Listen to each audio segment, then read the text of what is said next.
exposing the key to middle-class growth. It's simpler than you think. Personal finance isn't just for millionaires or finance geeks. It's for anyone who wants to make their money work harder for them. First up, budgeting. Think of it as giving every dollar a job. Track your income and expenses, and you'll spot where you can save. Next, let's chat about saving.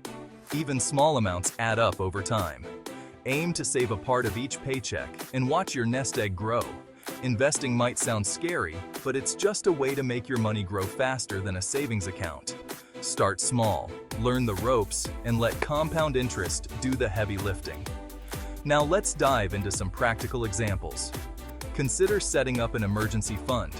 This fund should cover at least 3 to 6 months of your living expenses. Another example is investing in a diversified portfolio. This means spreading your investments across different asset classes to minimize risk. Stocks represent ownership in a company and can offer high returns, but they come with higher risk due to market volatility. Bonds are loans to governments or corporations and provide regular interest payments. They are generally safer than stocks but offer lower returns. Real estate involves buying property to generate rental income or capital appreciation. It can be lucrative, but requires significant capital and management.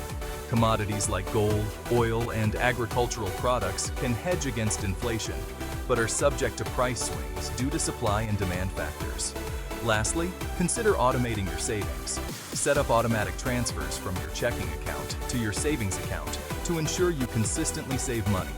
With these steps, anyone in the middle class can boost their financial health. Remember, it's not about how much you earn, but how you manage it. Ready to take control of your financial future? Let's get started.